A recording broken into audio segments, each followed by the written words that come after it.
I never thought love would find me again. My name is Victoria, I'm 45, and for as long as I can remember, I've been careful with my heart, my trust, my time. I've traveled the world, built a life of wealth and independence, and met countless men along the way.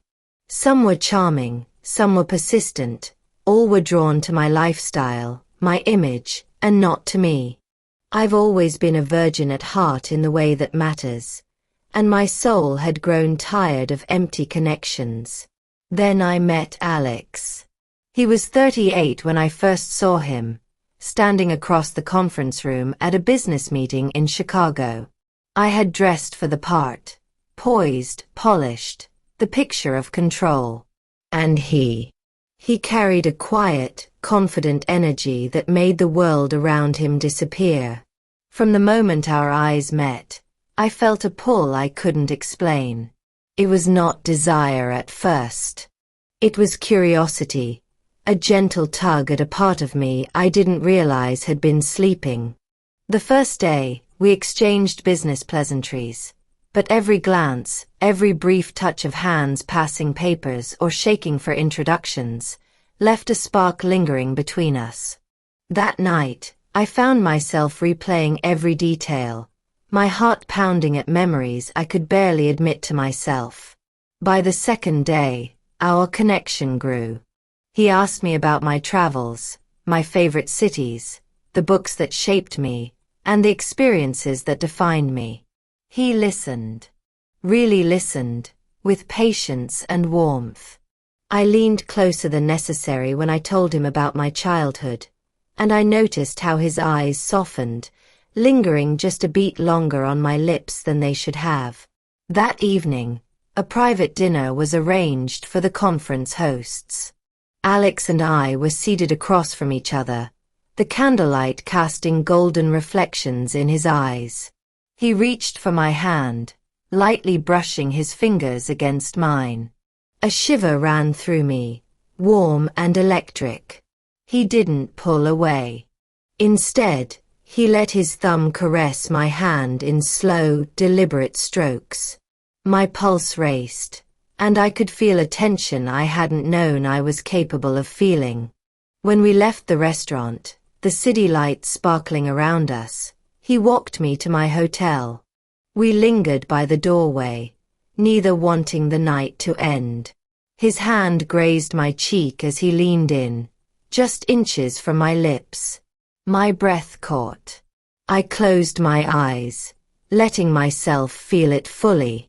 His lips met mine softly at first, testing, hesitant, like a promise.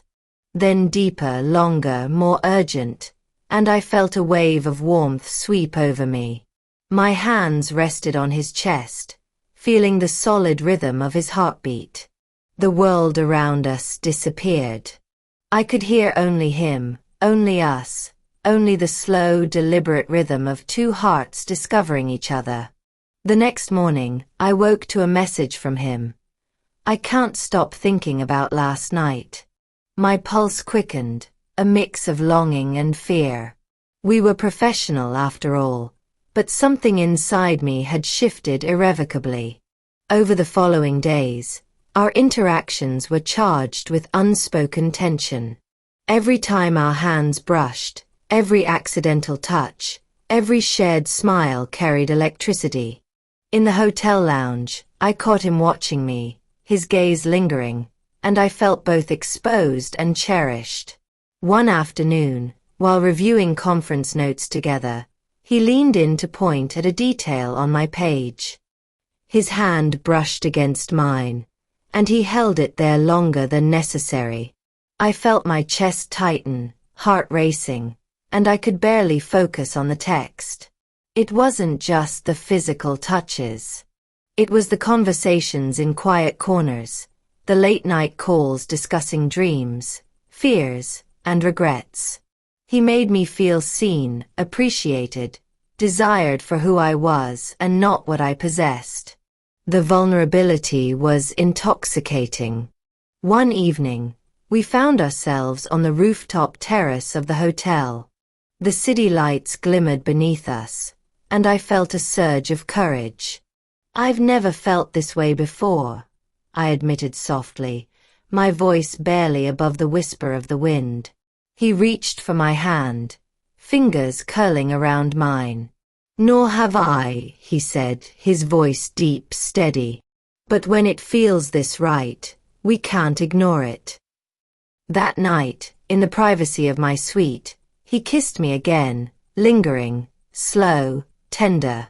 My hands traced the contours of his face, memorizing every line, every shadow, every hint of stubble.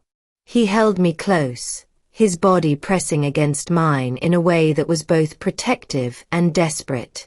I felt an ache in my chest I hadn't known existed, a longing, a need, a hunger for connection and love. The next morning, we woke with the memory of the night pressed between us, unspoken but palpable. Every look, every touch, every brush of skin carried an unspoken promise. I found myself craving his presence, the warmth of his hands, the gentle intensity of his gaze.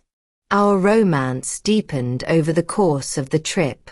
Each encounter was electric. Lingering kisses in hallways, subtle touches under the table, whispered words of longing when we thought no one was listening. One afternoon, a sudden rainstorm forced us under a canopy in the hotel courtyard. He held me close, rain dripping down our faces, our lips meeting again and again, tasting, exploring, savoring. His hands slid over my back, fingers tangling in the strands of my hair, pulling me closer until there was no space between us, only warmth, only closeness, only desire tempered by tenderness. By the end of the week, it wasn't just desire anymore. I was in love with him, in a way I hadn't thought possible. He was my safe harbor, my thrill, my constant. 3 years have passed since that trip.